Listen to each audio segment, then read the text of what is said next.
नमस्कार। एक बार फिर से आप सभी का स्वागत है जिज्ञासा के हिंदी साहित्य के इस नए एपिसोड में। दोस्तों, आज हम बात करने वाले हैं निर्गुण भक्ति की प्रेमाश्रयी शाखा की, अर्थात आज हम बात करने वाले हैं सूफी काव्य की। बहुत महत्वपूर्ण और इंटरेस्टिंग होने वाला है वीडियो। आपकी वो सारी शिकायतें जो अभी तक रह रही थी कि क्लास हो सकता है थोड़ी बोरिंग सी रहती हो, आज इंटरेस्ट आएगा। मतलब जैसे जैसे टॉपिक्स आएंगे ना, आपको वैसे वैसे मजा आता जाएगा इन क्लासेस में।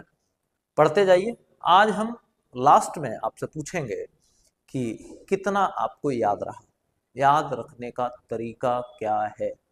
जब तक आप वन लाइनर्स और तथ्यात्मक चीजों के पीछे भागते रहेंगे, तब तक आपकी स्मृति आपका साथ नहीं देगी। स्मृति की अपनी ये खासियत है कि ये वही चीजें याद रखती है जिनमें इसे मजा आता है, जिनमें इसका इंटरेस्ट क्रिएट होता है। फिजूल की चीजें, रटी हुई चीजें कुछ दिनों में आपके दिमाग से निकल जाती हैं। आज हम बहुत ही इंटरेस्टिंग तरीके से केवल और केवल 3 सूफी संतों के बारे में पढ़ेंगे। शेष के बारे में हम अगले वीडियो में पढ़ेंगे।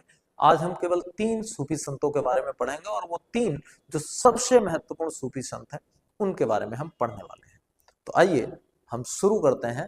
सबसे पहले एक बात ये कर लेते हैं कि ये प्रेमाश्रयी शाखा का क्या मतलब हुआ। मानते तो ये भी ईश्वर के निर्गुण स्वरूप को थे, तो ये कबीर दास से कैसे अलग हो गए, ये नानक से कैसे अलग हो गए, ये दादू, ये रैदास, ये सुंदरदास, ये मलूकदास, इन सब से कैसे अलग हो गए। असल में ये सब सूफी परंपरा को मानने वाले थे, मुस्लिमों में से थे, लेकिन इनकी परंपरा थोड़ी अलग थी। इन्होंने ईश्वर का साक्षात्कार किया, लेकिन दूसरे स्वरूप में। इन्होंने अपने काव्य में जब आत्मा और परमात्मा का वर्णन किया तो एक प्रेमी और एक प्रेमिका के रूप में किया। यह इनका तरीका था उस वर्णन का। तो आज हम ऐसी ही 3 प्रेम कहानियां पढ़ने जा रहे हैं। मजा आएगा आपको उन प्रेम कहानियों को पढ़ के। वो कल्पना पर भी है, कहीं में कुछ ऐतिहासिक पुट भी आपको मिलेंगे। आइए शुरू करते हैं। सबसे पहले हम ये देखने का प्रयास करते हैं कि दरअसल ये सूफी काव्य क्या है, सूफी काव्य का क्या है, प्रेमाश्रयी काव्य क्या है, इसको जानने का प्रयास करते हैं। और सबसे पहली चीज देखते हैं वो क्या है। देखिए, प्रेम मार्गी शाखा में वे सूफी कवि आते हैं जिन्होंने प्रेम गाथाओं के रूप में प्रेम तत्व का वर्णन किया जो ईश्वर को मिलाने वाला है।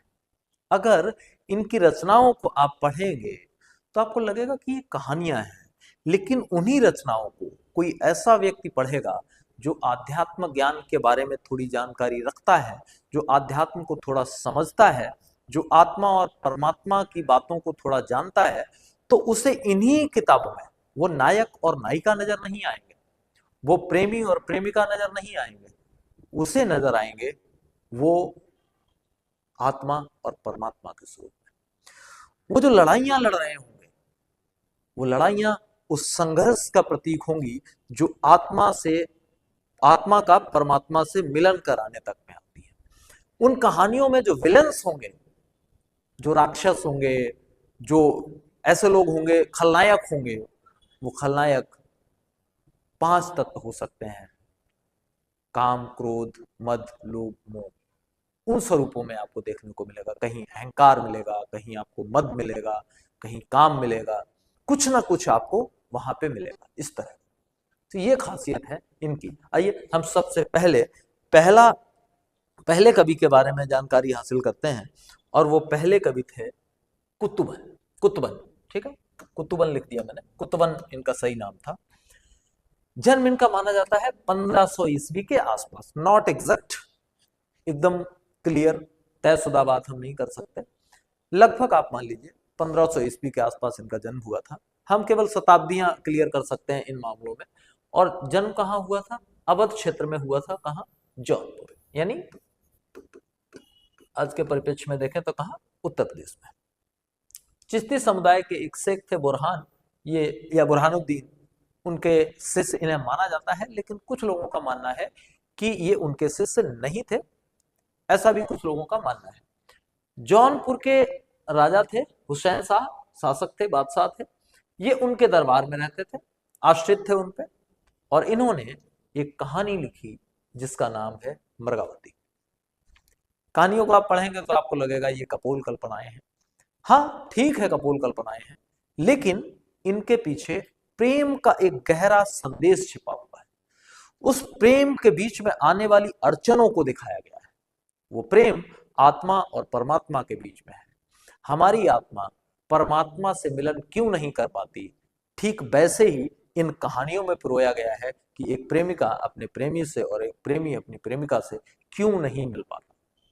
उन चीजों को इनमें पिरोया गया है। तो हम मृगावती नामक एक जो कहानी है वो दोहों और चौपाइयों में लिखी गई है। दोहे लिखे गए, कुछ चौपाइयां, फिर एक दोहा, फिर कुछ चौपाइयां, फिर एक दोहा, इस क्रम में लिखी गई है, जिसमें चंद्रनगर के राजकुमार और कंचनपुर की राजकुमारी मृगावती की प्रेम कहानी है। आइए कहानी सुनते हैं। कहानी कुछ ऐसी है कि चंद्रनगर का एक राजकुमार है और दूसरी तरफ एक नगर है कंचनपुर, वहां की एक राजकुमारी है और उस राजकुमारी का नाम है मृगावती। एक बार कंचनपुर का राजकुमार उस मृगावती को देखता है और उसके रूप को देखकर मोहित हो जाता है। जरा आध्यात्म भीतर चलाते रहिए, प्रेमी प्रेमिका और आत्मा परमात्मा, ठीक है, ये चलाते रहिएगा, कहानी में इंटरेस्ट आएगा, मजा आएगा। मोहित हो जाता है। उस राजकुमारी की एक और खासियत है मृगावती की, सी नो हाउ टू फ्लाई, वो उड़ना जानती। अब कल्पनाएं होगी, इमेजिन कर लीजिए, मान लीजिए थोड़ी देर के लिए कि वो उड़ना जानती है, ठीक है, कहानी में ऐसा दिया गया कि वो उड़ना जानती है। मोहित हो जाता है। बहुत प्रयासों के बाद उन दोनों के मध्य में प्रेम हो जाता है। कुछ दिन साथ गुजारने के बाद एक दिन अचानक ऐसा होता है कि मृगावती अपने पंख फैलाती है और कहीं उड़ जाती है, गायब। चूंकि मृगावती तो उड़ गई, अब मृगावती के उड़ जाने के बाद राजकुमार के हालात बहुत खराब हो गए। हालात इतने खराब हो गए कि राजकुमार लगभग वियोगी हो जाता है। वियोगी होकर के वो जंगल जंगल भटकने लगता है। चलते चलते एक ऐसी जगह पे पहुंचता है जहां एक पहाड़ी होती है और पहाड़ी चारों तरफ से समुद्र से घिरी होती है। ऐसी परिस्थितियों में पहुंच जाता है। वहां क्या होता है, वहां वह एक राजकुमारी को देखता है और वो राजकुमारी जो है उसे एक राक्षस ने पकड़ रखा होता है। वो उस राक्षस से उस राजकुमारी को मुक्त करवाता है। अब राक्षस से वो राजकुमारी को मुक्त करवाता है और उस राजकुमारी का नाम होता है रुक्मणी, ठीक है, नाम भी याद रखिएगा, राजकुमार और फिर उसके बाद मृगावती, और वो दूसरी वाली राजकुमारी जिसको वो मुक्त करवाता है उसका नाम होता है रुक्मणी। जब ये बात रुक्मणी के पिता को यानी दूसरे राजा को पता लगती है तो वह राजकुमार के शौर्य पे, उसके पराक्रम पे मोहित हो जाता है और रुक्मणी के साथ उसका विवाह करवा देता है। अब बहुत दिनों के बाद वह अपने राज्य में वापस आता है राजकुमार, तो उसे पता लगता है कि मृगावती शासन सत्ता संभाले हुए उसकी जगह पे वहां मृगावती वापस आ गई है। वह 12 वर्षों तक वहां पे रह करके इंतजार करता है, वहीं पे रहता है 12 वर्षों तक।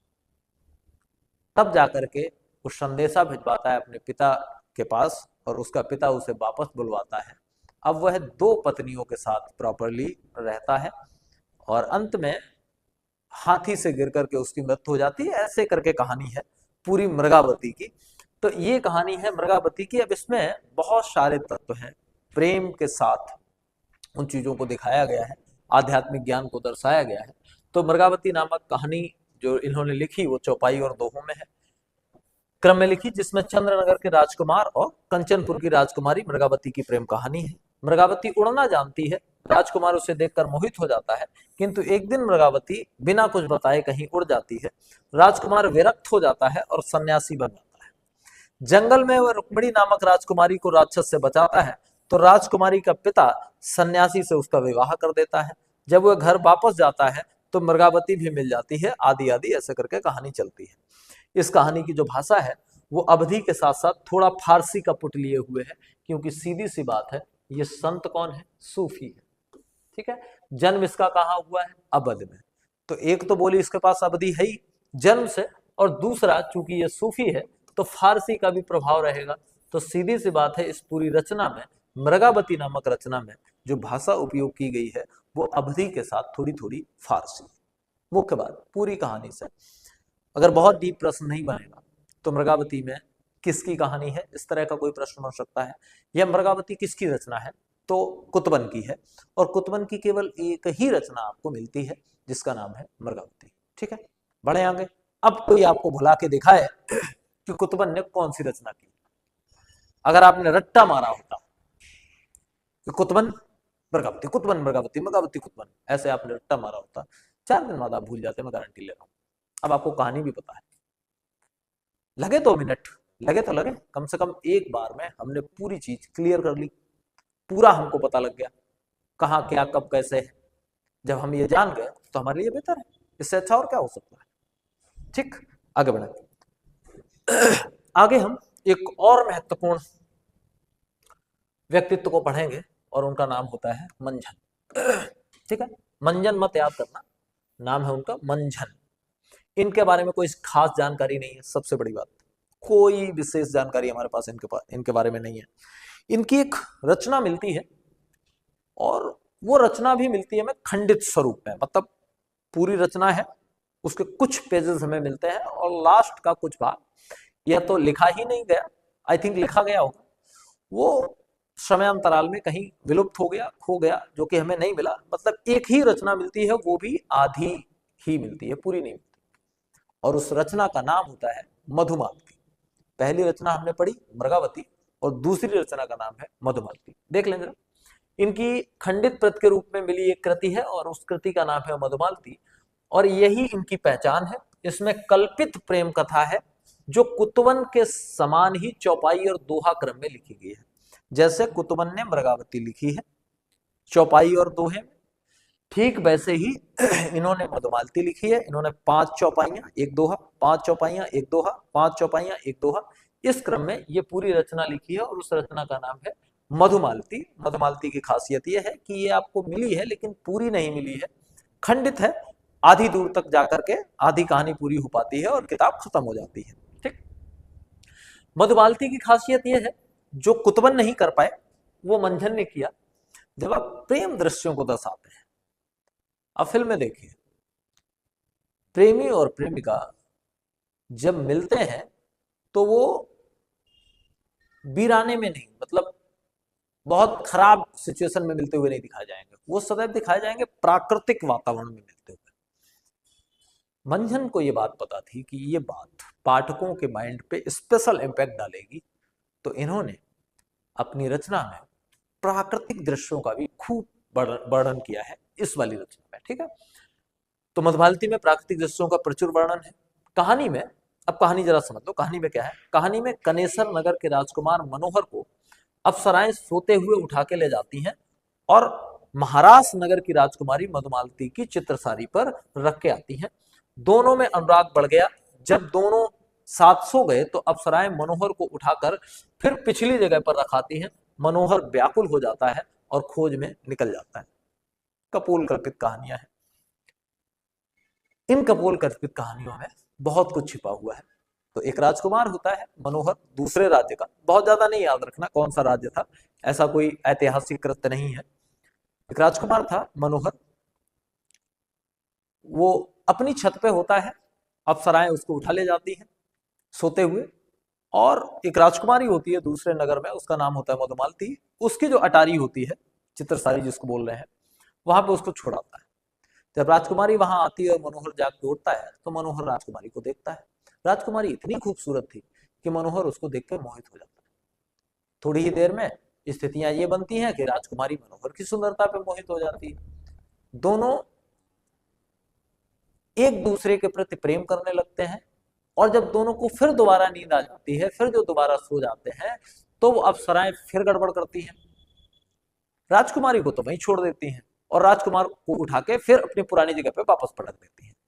अब ये इतनी कपोल कल्पित कहानी है, लेकिन प्रेम दिखाया गया है, ठीक, इतना हो जाता है। फिर क्या होता है, राजकुमार क्या करता है, जब उसको वहां फिर वापस, तो जब वो वापस आता है उसका मन ही नहीं लगता, फिर उसको ऐसा प्रेम हो जाता है कि उसका फिर और किसी काम में मन ही नहीं लगता, तो वो सन्यासी हो जाता है, विरक्त हो जाता है और घर से निकल पड़ता है दोबारा मधुमालती को खोजने के लिए। जंगल में जब वो जाता है तो एक अन्य राजकुमारी होती है जिसका नाम होता है प्रेमा, उसे एक राक्षस पकड़ के ले जा रहा होता है।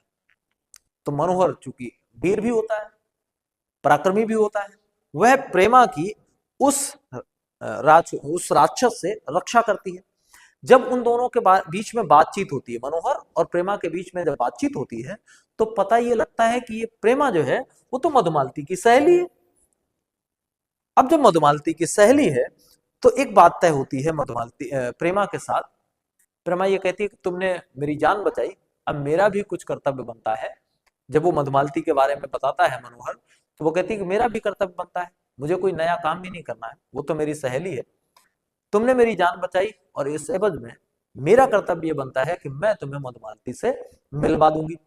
जब वह मधुमालती से मिलवाने जाती है, उससे पहले उसके पिता मिलते हैं, प्रेमा के पिता मिलते हैं, और प्रेमा बताती है कि ये फला देश के राजकुमार हैं, इनका नाम मनोहर है, और इन्होंने उस राक्षस से मेरे प्राण बचाए हैं जो कि मुझे उठा के ले गया था। राजा बड़ा इंप्रेस होता है कि बड़ा पराक्रमी लड़का है। तो वो कहता है कि ऐसा करो प्रेमा, तुम इसके साथ शादी कर लो, और मनोहर से भी कहता है कि मनोहर आप इस प्रेमा के साथ शादी कर लो। प्रेमा क्या करती है, जंगल में प्रेमा का पिता मनोहर के उपकार से खुश होकर उससे प्रेमा के विवाह का प्रस्ताव रखता है, किंतु प्रेमा मनोहर को भाई बताकर मना कर देती है। प्रेमा कहती नहीं, मैं ऐसे शादी नहीं कर सकती, मैं इसको भाई मानती हूँ। कारण वो जानती भी थी कि वह प्रेम करता है किससे, मधुमालती से। तो प्रेमा कहती है मैं इसको भाई मानती हूँ, मैं इससे शादी नहीं कर सकती। उसका पिता एग्री हो जाता है। अब वो लोग आगे बढ़ते हैं। प्रेमा उसे मधुमालती से मिलवाती है, किंतु उसकी मां शादी के खिलाफ होती है और अपनी पुत्री अर्थात मधुमालती को पक्षी बनने का श्राप दे देती है। एक और घटना घटित होती है। प्रेमा ने अपना काम कर दिया, मधुमालती से मिलवा दिया। मनोहर को मिलवाया जाता है मधुमालती की मां से, जो रानी होती है। रानी इस बात को लेकर एग्री नहीं होती, वो मधुमालती को मना करती है कि नहीं भाई, ये शादी नहीं हो सकती। फिर क्या होता है, मधुमालती इस बात को लेकर रुष्ट हो जाती है, क्रुद्ध हो जाती है, और वो कहती है कि मैं अगर शादी करूंगी तो मनोहर से ही करूंगी, मनोहर के अलावा मैं और किसी से शादी कर नहीं सकती। अब उसकी मां क्रुद्ध हो जाती है, और उसकी मां कुछ मंत्र आदि जानती है, तो वो एक शाप दे देती है, वो मंत्र पढ़ करके उसको कि जा तू आज से पक्षी, और वो चिड़िया बन जाती है। अब प्रेमा वो मधुमालती बन गई चिड़िया, चिड़िया बन गई। फिर आगे क्या होता है, आगे की कहानी देखिए। अब इस पक्षी बनी मधुमालती को एक अन्य राजकुमार पकड़ लेता है। उस राजकुमार का नाम होता है ताराचंद। वैसे तो नहीं पकड़ पाता, होता यह है कि जब पक्षी बनी हुई मधुमालती ताराचंद को देखती है तो उसे ऐसा भान होता है जैसे कि ये मनोहर है, यानी ताराचंद का अपीयरेंस, वो जैसा दिखता था, जितना सुंदर था, वो लगभग वैसा ही लगता है कि ये मनोहर है। तो मनोहर के चक्कर में वो ताराचंद के पास आ जाती है, और जब वो ताराचंद के पास आ जाती है तो ताराचंद उसे पकड़ लेता है, और पकड़ने के बाद एक सोने का पिंजरा बनवाता है, और उस सोने के पिंजरे में उसको कैद कर लेता है और रखता है। बहुत ख्याल रखता है। ताराचंद उसको प्रेम करने लगता है, उस पक्षी को। अभी उसको नहीं पता कि ये लफा क्या है, ये नहीं पता, वो पक्षी को प्रेम करता है उस भाव से, जीव प्रेम के रूप में वो पक्षी को प्रेम करने लगता है। एक दिन वो पक्षी अचानक बोलने लग जाता है, वो पक्षी अचानक बोलने लग जाता है, और वो पक्षी ताराचंद को अपने साथ घटित सारी घटनाएं वापस बताता है।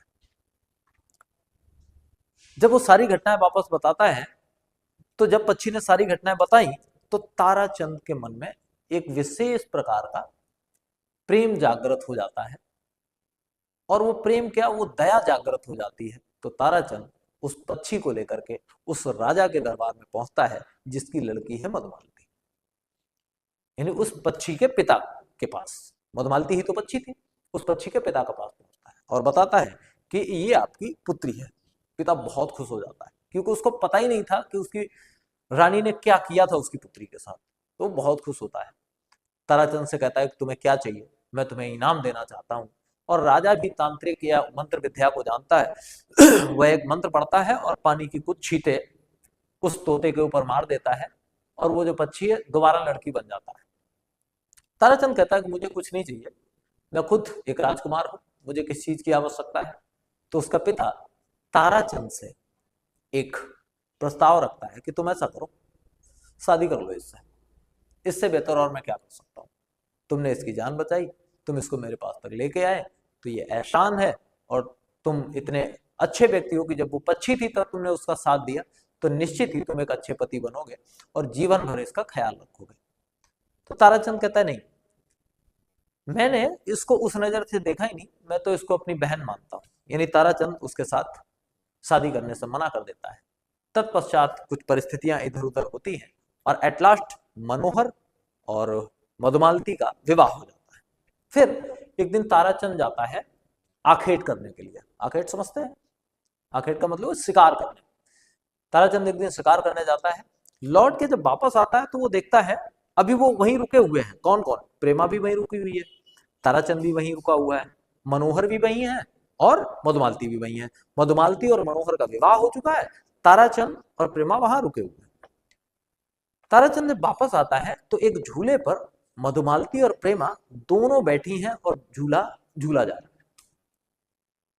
आज तक तो ऐसा नहीं हुआ था, लेकिन पता नहीं उस दिन मौसम का ऐसा कुछ प्रकोप था, मौसम की ऐसी कुछ व्यवस्था थी और इसमें प्राकृतिक वर्णन बहुत अच्छा किया गया। तो उस मौसम के कारण उसके मन में, यानी ताराचंद के मन में प्रेमा के प्रति एक पक्षीय प्रेम उत्पन्न हो जाता है और बहुत भयंकर वाला प्रेम उत्पन्न हो जाता है। बस यहीं से पेज फटे हुए हैं इस किताब के। इतनी कहानी है।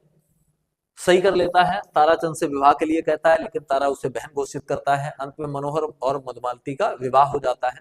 तारा जब प्रेमा को देखता है तो मोहित हो जाता है और यहीं से ग्रंथ खंडित है। यहां से ये पन्ना फटा हुआ है, खेल खत्म। कुल मिला के मंजन के बारे में इतना। पीछे चलो फिर।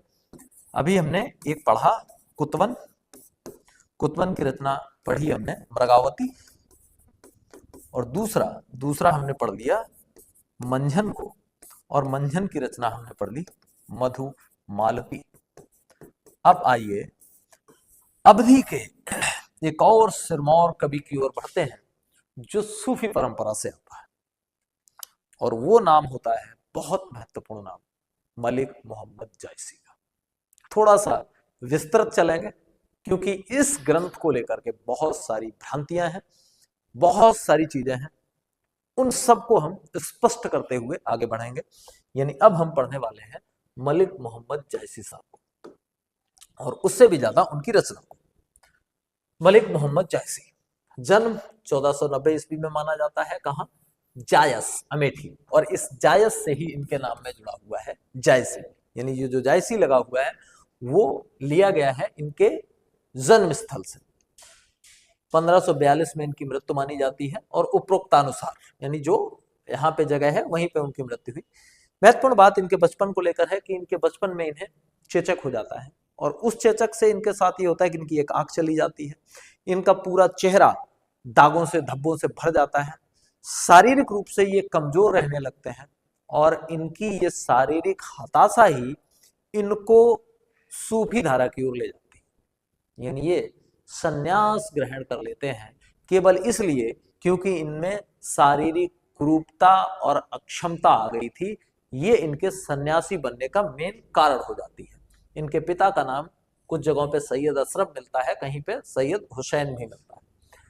संभावित इनके गुरु मुहिउद्दीन थे और ये चिश्ती संप्रदाय थे से, मतलब गुरु के बारे में स्पष्ट जानकारी नहीं मिलती, संभावित ही रहे होंगे। इनकी एक रचना है पद्मावत, महाकाव्यात्मक कृति है और प्रतीकात्मक है। रत्नसेन आत्मा का, पद्मावती परमात्मा का, की खिलजी अहंकार का, यात्रा और संघर्ष साधना का, और मिलन मोक्ष का प्रतीक है।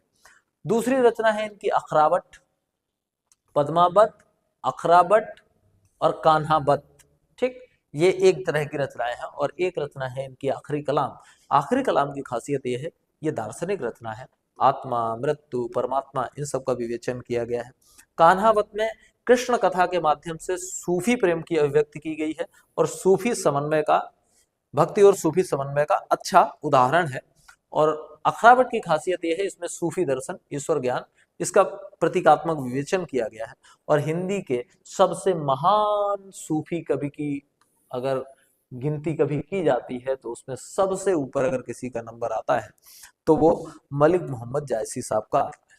2-3 फैक्ट्स और हैं, उनको भी देख लेते हैं। पहला फैक्ट है, सूफी प्रेमाख्यान परंपरा के शिखर कवि माना जाता है इनको, सबसे ऊपर अगर कोई बैठा है तो यही है।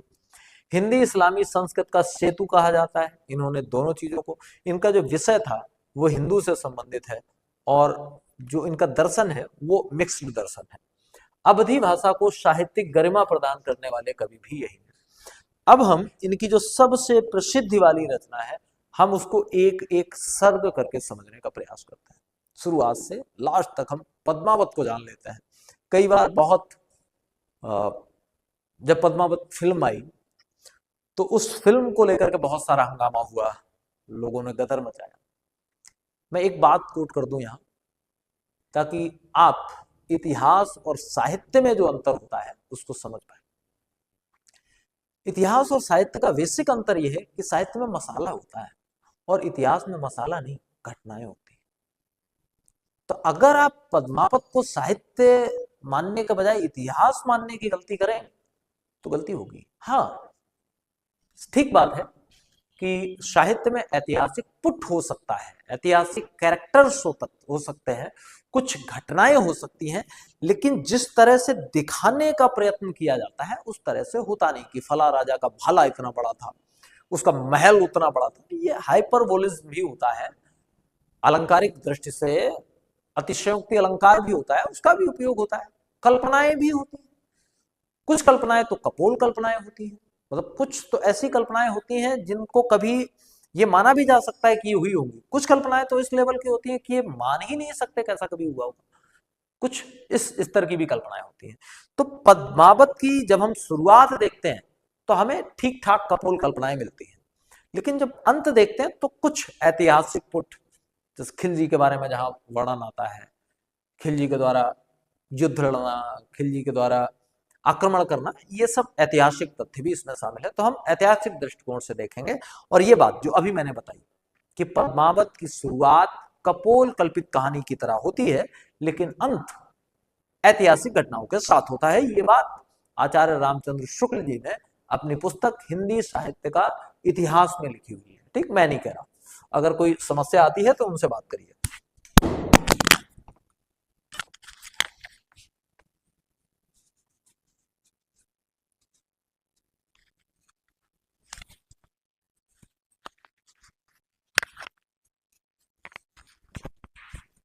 आइए अब हम पद्मावत को सर्गवार देख लेते हैं, एक एक सर्ग।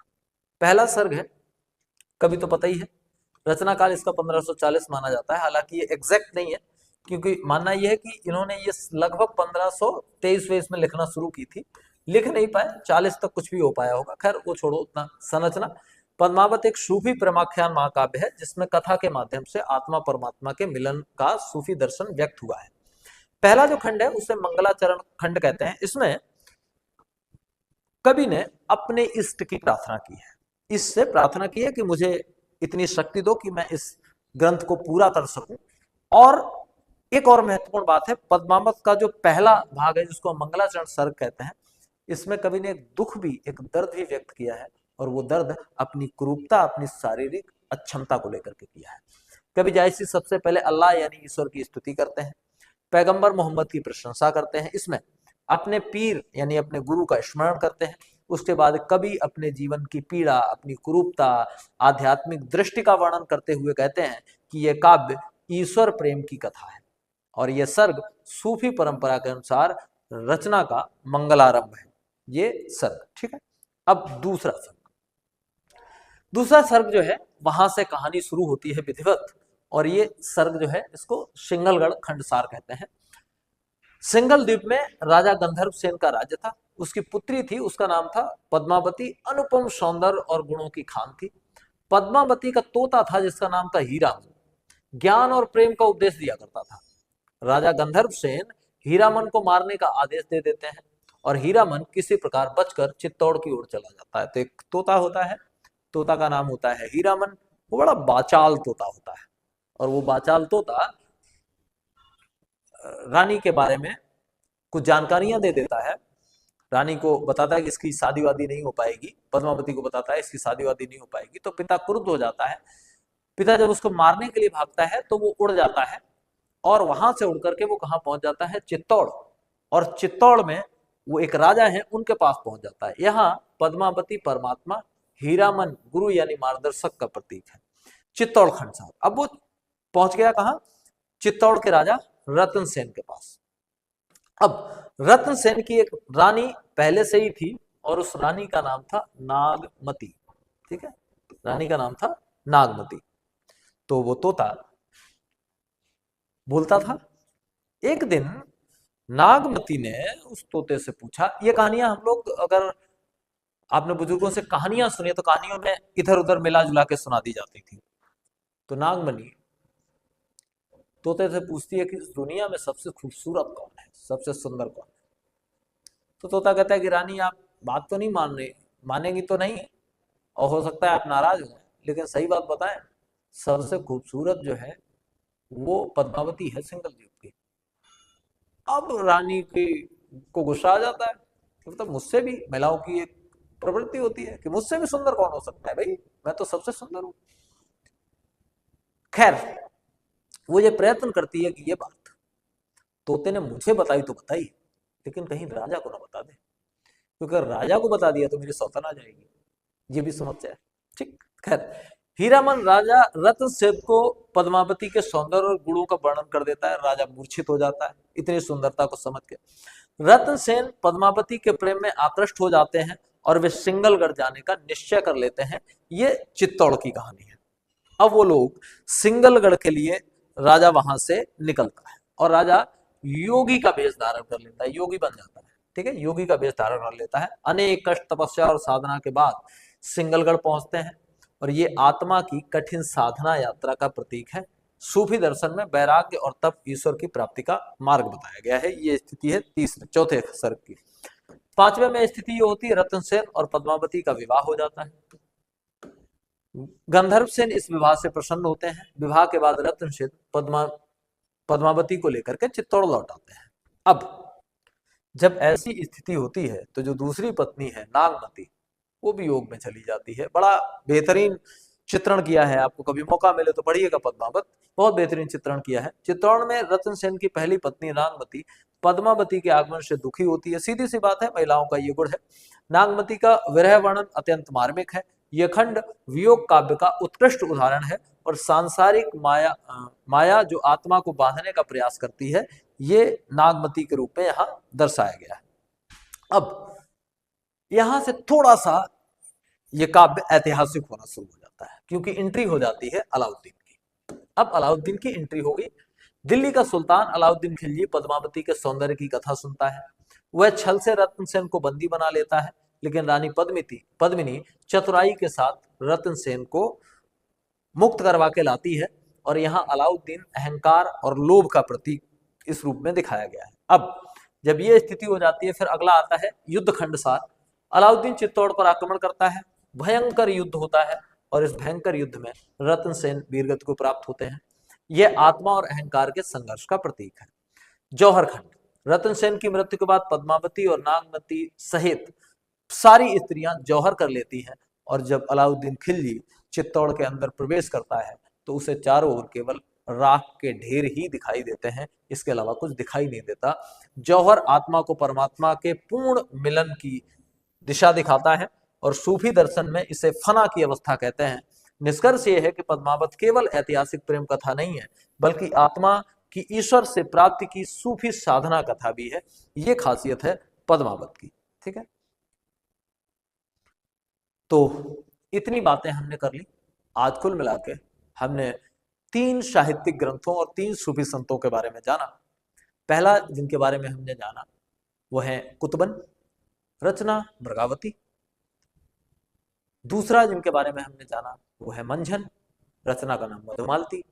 और तीसरा जिनके बारे में हमने जाना वह है मलिक मोहम्मद जायसी, अवधी के श्रेष्ठ कवियों में से एक, और अगर निर्गुण में बात करें तो श्रेष्ठ।